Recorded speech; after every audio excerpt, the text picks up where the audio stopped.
안녕하세요. 남편을 만난 것은 지금으로부터 3년 전이에요. 친구의 소개로 남편을 알게 되었죠. 저희는 1년간의 연애를 하고 결혼을 했습니다. 그러나 2년의 결혼 생활 끝에 결국 이혼을 했어요.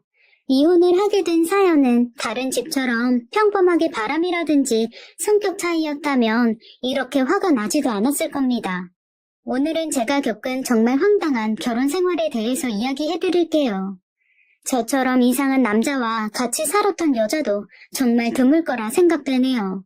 처음 친구에게 남편을 소개받았을 때 남편은 180이 넘는 훤칠한 키에 잘생긴 얼굴이었기에 제가 무척이나 좋아했어요. 성격도 정말 좋은 사람이었죠. 주변에 언제나 사람이 끊이지 않았고 언제나 그 안에서 대화의 중심이 되는 사람이었습니다. 저는 그런 남편을 너무 좋아했고 1년간의 달달한 연애 끝에 제가 프로포즈를 해서 결혼을 하게 되었습니다. 남편은 작은 중소기업에서 도면을 제작하는 일을 했어요. 아무래도 작은 회사이다 보니 연봉이며 복지가 좋지 못했죠. 결혼 당시에 모아둔 돈이 하나도 없었지만 눈에 콩깍지가 낀 저는 그런 건 아무 상관없었어요.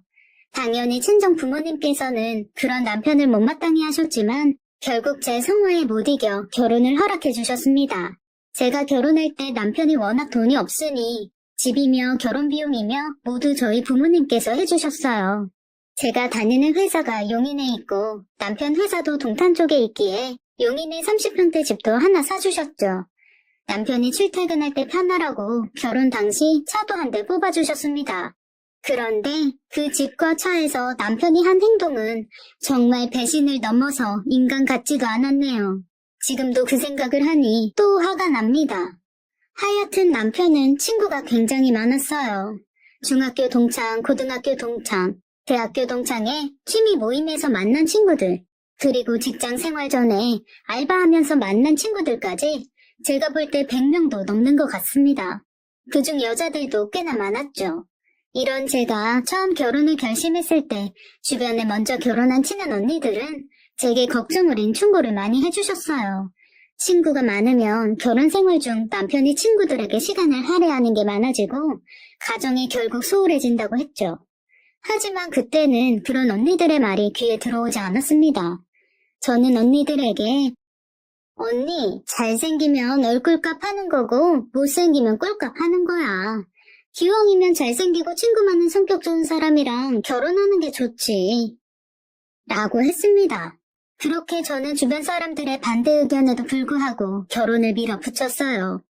결혼할 때는 정말 행복했습니다. 무언가 제가 남편과 연락하던 여자들을 모두 이긴 승리자가 된 기분이었죠. 그렇게 저도 처음엔 행복한 결혼 생활을 하였습니다. 하지만 역시 먼저 결혼을 한 사람들의 조언이 맞았어요.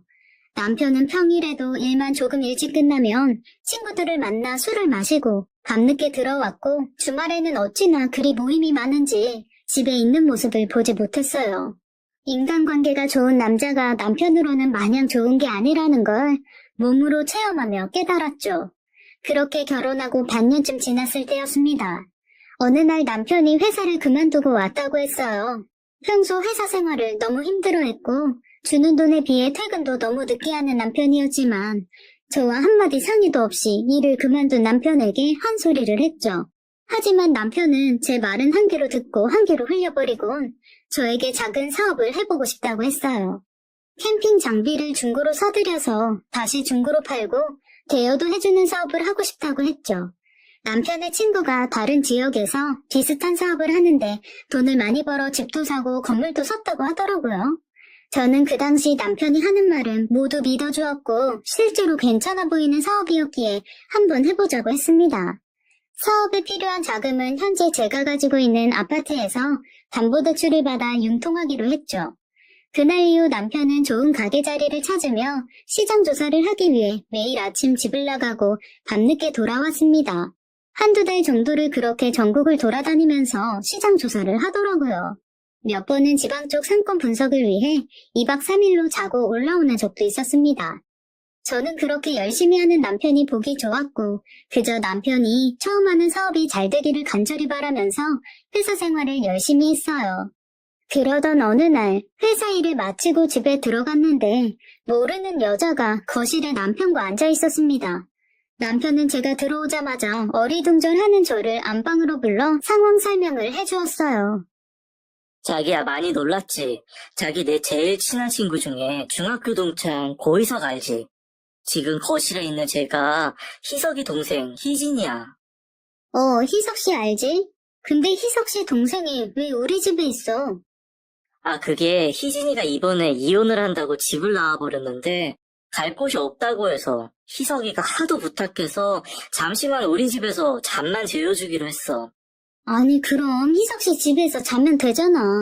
아니, 그게 희석이도 지금 와이프랑 엄청 사이가 안 좋아서 각방 쓰고 있는 상황이래. 그래서 자기 집에 여동생을 부르기가 좀 그렇다네. 내가 대학교 때 희석이한테 엄청 신세지고 얻어먹었잖아. 이번에 빚진 것 좀 갚는다고 생각하고 자기가 조금만 이해해주라. 응? 미안해. 저는 그렇다고 해도 저희 신혼집에 찾아온 희진 씨가 이해가 되지 않았습니다. 하지만 남편의 간곡한 부탁에 알겠다고 하며 마지못해 승낙하고 며칠만 참기로 했어요. 그렇게 희진 씨와 이상한 동거를 같이 하였죠. 그런데 이 여자가 좀 이상한 사람이더라고요. 제가 퇴근을 하고 돌아오면 집 청소는 물론이고 빨래와 저녁 식사까지 다 차려두고 있었어요. 저는 그런 희진 씨가 불편해서 굳이 이런 거 하지 말고 잠깐 있는 동안 편하게 있으라고 했지만 자기가 좋아서 하는 거라며 제 말을 듣지 않았어요. 그리고 꼭 저희 남편을 보며 오빠, 오늘도 나가서 사업 준비하느라 힘드셨죠? 오빠가 좋아하는 해물탕이랑 회 무침 제가 만들어뒀어요. 맛있게 드세요. 이러면서 반찬도 손수 남편 밥그릇에 올려주더라고요. 처음에는 집 청소며 저녁까지 차려주는 걸 보고 고마운 마음이 들었지만 남편에게 다정해야 하는 행동을 보면 마음이 굉장히 불쾌했습니다. 한 번은 남편과 제가 집에 있는데 희진 씨가 거실에 있는 욕실에서 샤워를 하고 나왔어요. 욕실 안에서 물기를 다 말리고 옷을 입고 나오면 되는데 희진 씨는 작은 수건으로 가슴과 중요 부위만 살짝 가리고 나와서 자기 방으로 걸어 들어가더라고요. 당연히 뒤는 다 벗은 모습이었고 엉덩이도 훤히 보였죠. 이걸 남편도 다 보았고요. 저는 너무 놀랍고 기분이 나빠 당장 남편을 안방으로 불러서 따졌습니다. 여보, 쟤 정신이 좀 이상하네요? 아니, 그게 무슨 소리야? 미치지 않고서 어떻게 자기도 있는데 저렇게 다 벗고 나와서 자기 방으로 들어가는데 자기도 방금 봤잖아. 아, 희진이가 좀 개방적인 애여서 그런 거 크게 신경 안 쓰는 것 같아. 걔가 프랑스에서 몇 년 살다 왔거든. 기분 나쁘면 내가 잘 이야기해둘게. 아니, 됐어. 그냥 내가 말해둘게. 저는 바로 그녀의 방으로 갔습니다. 노크를 하고 들어가니 그녀는 침대에 누워 있었어요.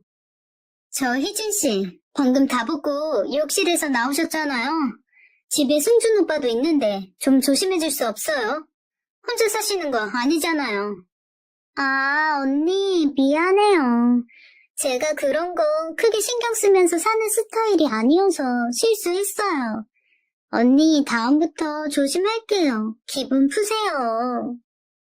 저는 웃으면서 연신 저에게 미안하다고 하는 희진 씨를 더 이상 뭐라고 할 수 없기에 다음부터 조심해달라는 말만 남기고 그녀의 방을 뒤돌아 나왔습니다. 희진 씨가 있는 방에는 문 옆에 작은 거울이 있었는데 저는 뒤돌아 나오면서 저를 무섭게 노려보는 희진 씨 얼굴을 거울을 통해 볼 수 있었어요. 그리고 프랑스어로 꼬나 뭐라고 어쩌고 그러더라고요. 제가 바로 무슨 말이냐고 물어보니 언니 예쁘다는 뜻이에요 라고 하면서 다시 웃으며 말하는데 저는 저 여자애가 보통이 아닌 사람이란 걸 깨닫고 남편에게 하루라도 빨리 그녀를 내보내라고 했습니다. 저는 방으로 들어와 방금 희진 씨가 말한 프랑스어를 막 이리저리 검색해 보았는데 도통 무슨 말인지 모르겠더라고요. 하여간 그날 이후에도 그 여자는 집에서 너무 야한 복장을 입고 돌아다녔어요.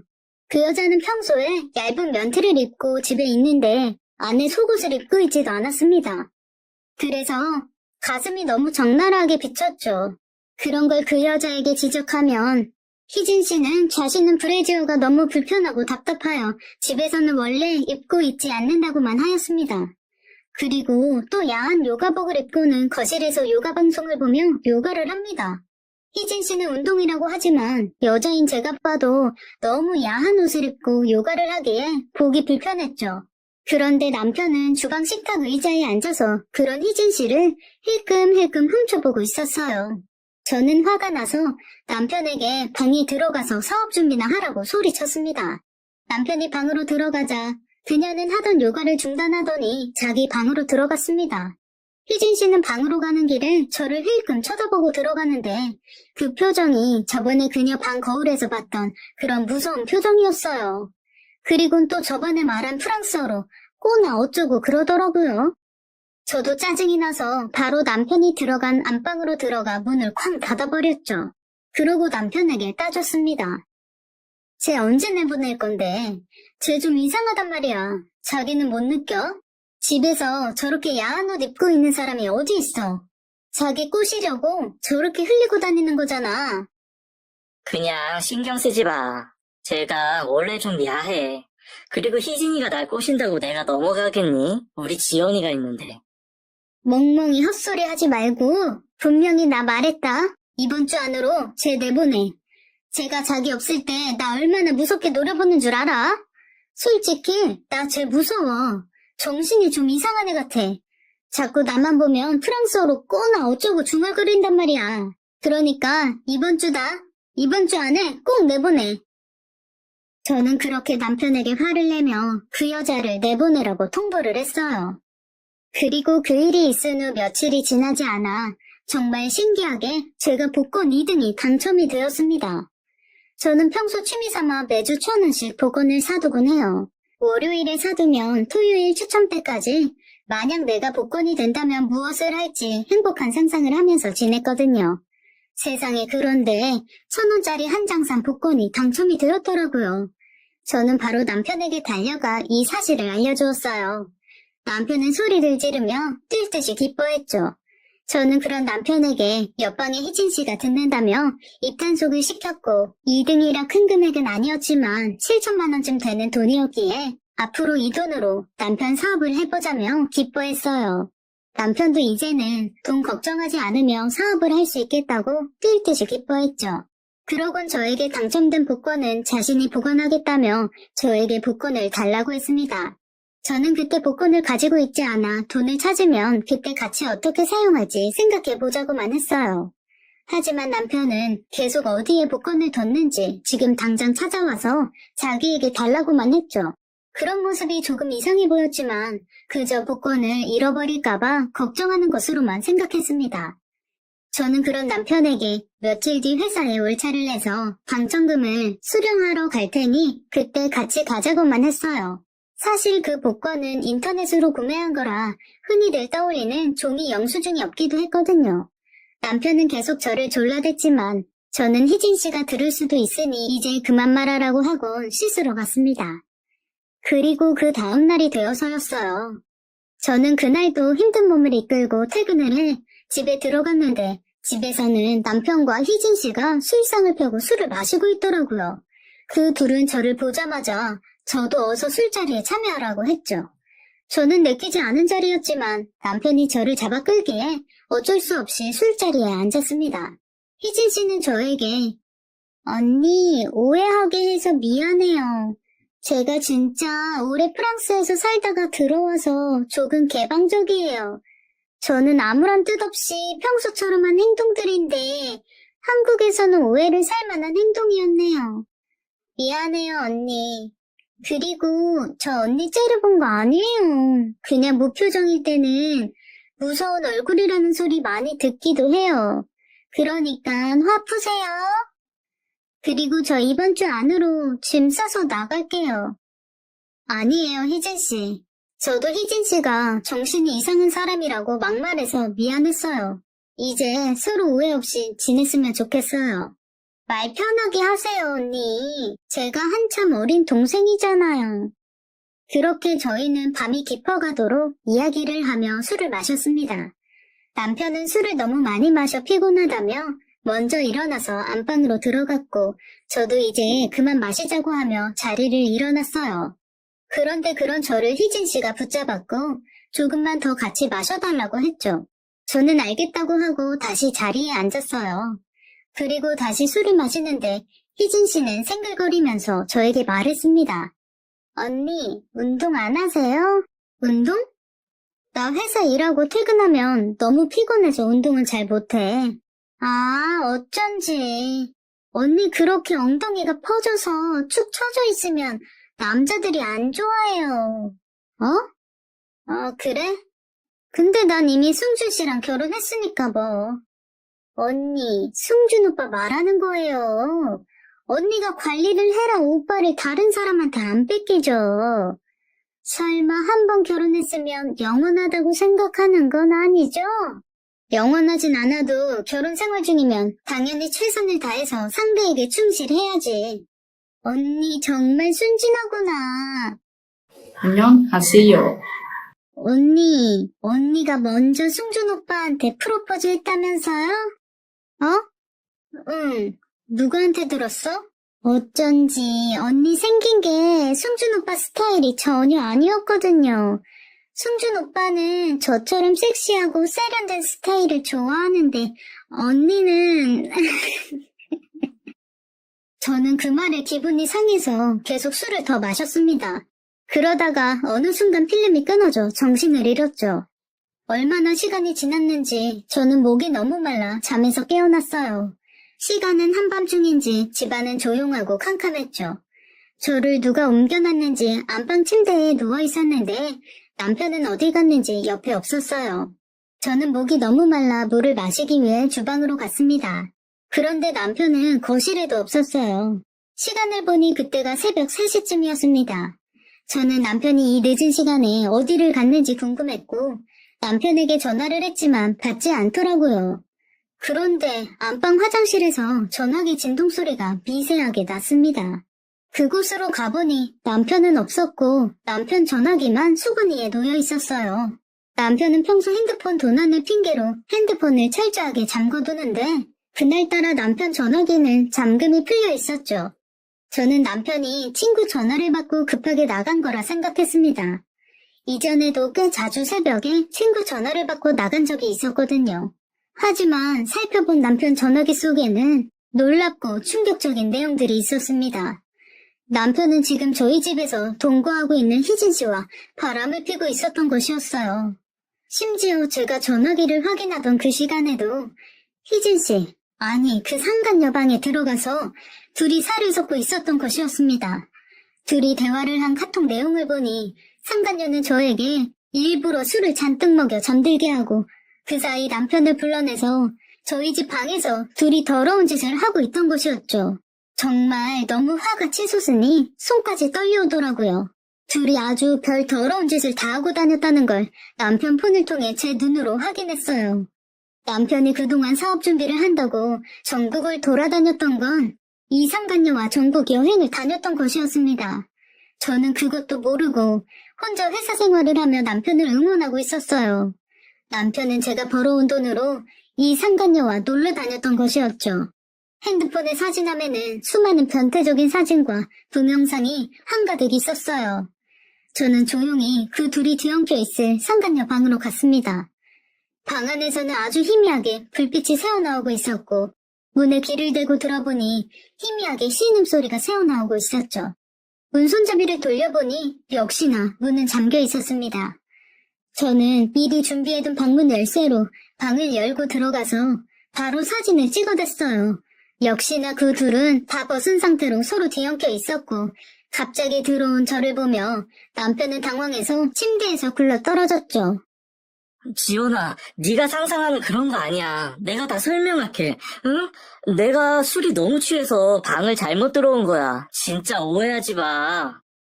아, 오빠, 뭐하러 구질구질하게 그렇게 설명해. 어차피 걸리고도 다 각오하고 들어온 건데. 지원 언니, 미안해요. 저도 이렇게까지는 하고 싶지 않았는데, 오빠가 취향이 하도 특이해서 말이에요. 아, 언니랑은 잠자리도 별로 안 하니, 언니는 몰랐겠구나. 아, 희진아, 가만히 있어봐. 지연아, 내 설명 좀 들어봐. 저는 제 앞에 다 벗고 있는 인간들이 벌레처럼 보였고 그런 것들이 꼴 보기 싫어 방 옆에 신발장에서 우산을 꺼내 닥치는 대로 소리 지르며 휘둘렀습니다. 그리고 손에 잡히는 건 다 그 인간들한테 집어 던지면서 나가라고 했죠. 제가 앙칼지게 장우산을 휘두르니 남편과 상간녀는 소리를 지르며 문으로 나가버렸습니다. 저는 그대로 문을 걸어 잠가버렸죠. 밖에서 남편은 자기에게 설명할 기회를 달라고 계속 소리를 쳤지만 저는 귀를 틀어막고 문을 열어주지 않았습니다. 한동안 계속 문을 발로 차며 행패를 부리는 남편에게 저는 잠깐 문을 열어 찬물 한 바가지를 퍼붓고는 다시 문을 닫아버렸습니다. 그날은 정말 추운 겨울이었거든요. 나가서 둘이 얼어 죽어버려. 그렇게 문 밖에서 한참을 소리 지르던 남편과 상간녀는 옆집 아랫집 등에서 소란스러운 소리에 나오자 벌거벗은 지들 몸이 부끄러운지 사라져버렸습니다. 저는 남편을 좋아했던 지난날을 생각하며 거실 바닥에 주저앉아 한참을 울었어요. 그리고 남편이 미처 들고 나가지 못한 남편 폰에서 외도의 증거들을 모두 제 노트북에 옮겨두었죠. 남편 전화기 속의 동영상과 상간녀와의 카톡 내용을 모두 읽어보니 이 인간들의 행태는 정말 가관이었습니다. 이 변태 인간들은 스릴을 느끼며 그 짓 하는 걸 즐기는 변태 중의 변태들이었어요. 이 상간녀가 저희 집에 들어온 이유도 다 저 변태짓 때문이었습니다. 제가 있는 이 집에서 지들끼리 저 몰래 그 짓을 하면서 스릴을 즐겼던 것이었죠. 제 폰으로 옮긴 동영상을 하나하나 살펴보니 저에게 걸린 날만 제 집에서 그 짓거리를 한 것이 아니었습니다. 정말 매일매일을 아슬아슬하게 저한테 걸리지 않고 집 곳곳에서 둘이 그 짓을 했더라고요. 화가 날 대로 난 저는 새벽 시간이었지만 당장 남편의 중학교 동창이자 저 상간녀의 오빠인 희석 씨에게 전화를 걸었습니다. 여보세요? 안녕하세요. 저 아시죠? 저 승준 씨 아내예요. 재수씨, 무슨 일 있으세요? 이 늦은 시간에. 저 할 말이 있어서 전화했어요. 승준 씨가 저 몰래 바람을 폈거든요. 그리고 저희 집에서 그 상간녀랑 다 벗고 뒹굴다가 지금 저한테 걸려서 쫓겨났어요. 그런데 그 상간녀가 희석 씨 여동생이에요. 아무래도 희석 씨가 상간녀 오빠이니 아셔야 할 것 같아서 전화 드렸어요. 네? 저 재수씨, 제 동생 여고생인데요? 그리고 지금 자기 방에서 자고 있는데? 네? 아, 그래요? 미안해요, 희석 씨. 이 인간이 아무래도 지 상간녀를 희석 오빠 여동생이라고 거짓말했나 보네요. 늦은 시간에 미안해요. 승준이 진짜 정신이 나갔네요. 재수씨, 그놈 절대 용서해주지 말고 꼭 홍밥 먹이세요. 정신 나간 놈이에요, 그놈. 전화를 끊고 나니 남편이라는 이 인간이 더 쓰레기처럼 느껴졌어요. 저는 날이 밝는 대로 이혼 전문 변호사를 찾았고 이혼 진행 및 상간녀에게 위자료 소송을 모두 진행했습니다. 그리고 며칠이 지나자 모르는 번호로 전화가 왔어요. 전화를 받아보니 남편의 상간녀 희진 씨였죠. 저를 보고 싶다는 연락이었어요. 저는 그것들을 피할 이유가 없기에 집 근처 커피숍에서 약속을 잡았습니다. 약속 장소에 나가보니 남편과 상간녀가 이미 와 있더라고요. 무슨 일이야? 이제 다시 얼굴 안 보고 살았으면 좋겠는데 우리 셋이 정겹게 얼굴 마주볼 사이는 아니지 않나? 지원 씨, 흥분하지 말고 앉으세요. 자, 지금부터 저희 대화는 여기에 다 녹음할게요. 괜찮죠? 네, 그러세요. 그럼 저도 그쪽 대화 녹음할게요. 지원 씨 얼마 전에 복권 되셨죠? 그 당첨금은 저희 승준 오빠 거예요. 그러니까 빠른 시일 안에 돌려주세요. 제가 왜 제 복권 당첨금을 당신들한테 줘야 해요? 그냥 그건 승준 오빠 돈으로 산 복권이고 승준 오빠가 지원 씨한테 사다 달라고 부탁한 복권이잖아요. 그러니까 정확하게 복권 주인은 승준 오빠인 거죠. 저도 지원 씨 집에서 동거하면서 그 사실 제 두 눈으로 다 봤고 법적으로 하실 거면 제가 다 증인 설 겁니다. 그래, 우리 희진이 말이 맞아. 그때 내가 분명 당신한테 돈을 줘서 사달라고 했잖아. 그러니까 그건 내 거가 맞지. 아, 제가 이 당첨된 복권이 승준 오빠가 돈을 줘서 제가 나가서 사온 거라는 말이에요? 네, 제가 다 봤어요. 제가 증인이에요. 아, 그냥 법적으로 하세요. 전 별로 말 섞고 싶지도 않네요. 그리고 앞으로 이런 구질구질한 일로 연락하실 거면 저한테 연락하지 말고 변호사님한테 말하세요. 지연아, 그럼 서로의 부부의 정이 있었으니까 우리 그냥 그거 반반하고 깔끔하게 헤어지자. 내가 합의이혼 도장 찍어줄게. 집이고 차고 다 그냥 지연이 너 갖고. 아니, 오빠 건데 왜 반반을 해? 다 달라고 해야지. 언니, 저도 매정하게 법적으로 하기 싫으니까 그냥 10% 정도는 떼줄게요. 그것만 먹고 떨어지시죠? 참 듣자 하니 너무들 쓰레기들이시다. 저기요, 두 불륜 남녀씨, 둘이서 짜고 거짓말들 하시는데 이 복권요, 제가 인터넷으로 구매한 거예요. 내가 힘들게 번 월급으로 직접 이체를 해서 구매한 거라고요. 거짓말을 하려면 머리라도 똑똑해야지. 그리고 신혼집도 우리 아빠가 사준 거고 차도 우리 아빠가 사준 거잖아. 애당초 당신 건 아무것도 없었어. 저는 그 불륜 남녀의 거짓말이 진저리가 나 바로 그 자리에서 일어섰습니다. 그때 상간녀가 제 손을 붙잡았죠. 언니, 저 그럼 저희 10%만 주시면 안 될까요? 그래도 승준 오빠 한때 엄청 좋아하셨잖아요. 부탁해요. 그리고 언니, 저 승준 오빠 아예 임신했어요. 일부러 거짓말 하려고 그런 건 아니에요. 저희 지금 당장 어디 가서 살 것도 돈도 없어서 그래요. 언니, 제발요. 뱃속의 아이는 아무 잘못이 없잖아요. 진짜 제가 이렇게 싹싹 빌게요. 뭐라고? 승준 오빠 아이를 임신했다고? 저는 상간녀의 그 말에 카페가 떠나가도록 웃을 수밖에 없었습니다. 너무 웃음이 나와 참을 수가 없더라고요. 저기 희진아, 너 지금 엄청 말 실수한 거야. 희진아, 임신이라니? 진짜로 너 임신했어? 오빠 말 못해서 미안해. 나 오빠 아이 임신했어. 거짓말 아니야. 자, 여기 초음파 사진.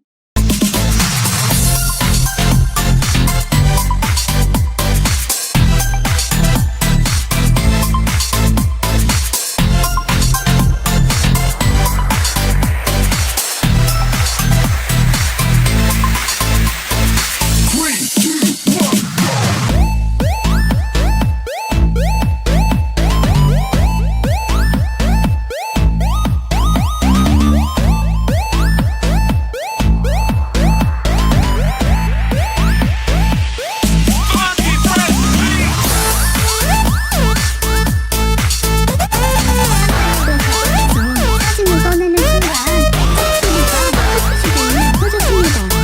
남편놈이 상간녀 뺨을 후려친 소리였죠. 얼마나 세게 때렸는지 상간녀의 얼굴에는 허옇게 남편의 손자국이 나 있을 정도였어요. 자신이 왜 맞았는지 영문도 모르는 상간녀는 토끼 눈이 되어 남편을 쳐다보았고 남편은 그런 그녀에게 욕설을 퍼붓고 커피를 얼굴에 끼얹었어요. 너 그때 그 놈이냐? 그 놈애냐고! 다 정리했다면서 한 번만 용서해달라고 나한테 빌었잖아. 근데 아직도 정리 못했어? 너 같은 엑스를 만나 지원이를 버린 내가 병엑스지. 너 다시 한번 길에서라도 내 눈에 띄면 그땐 정말 이 세상 사람 아니다. 저 말을 하곤 남편은 커피숍을 나가버렸습니다. 저는 너무 놀라 입만 벌리고 있는 상간녀에게 한마디 했죠. 희진아, 너무 놀랐지? 그런데 승준씨 씨 없는 수박인 거는 몰랐었나 봐. 나는 승준 오빠가 무정자증인 거 다 알고도 결혼했던 건데 사랑은 계속 변하는 거라면서. 승준 오빠도 지금 변해서 가버렸네. 이를 어째 희진아? 뭐 어쩔 수 없지. 진짜 아이 아빠한테 가서 매달려봐. 근데 그 남자도 이미 희진이 너에 대한 사랑이 변해버렸으면 어쩌지? 뭐 하여간 힘내. 아참, 희진아. 꼬나. 저는 그동안 그 상간녀가 저에게 했던 프랑스말을 돌려주었습니다. 나중에 알아봤더니 멍청한 여자라는 뜻이더라고요. 저는 그렇게 상간녀를 두고 카페를 나와버렸습니다. 그리고 1년 정도의 소송 끝에 남편과는 이혼을 했고 상간녀에게도 위자료를 받아내었죠. 살다 보니 정말 저런 변태 같은 인간을 남편으로 만나게 될 줄은 꿈에도 몰랐습니다. 나중에 안 사실이었지만 상간녀랑 남편이 만난 것도 이상한 사람들이 모이는 사이트에서 만난 거더라고요. 안녕하세요.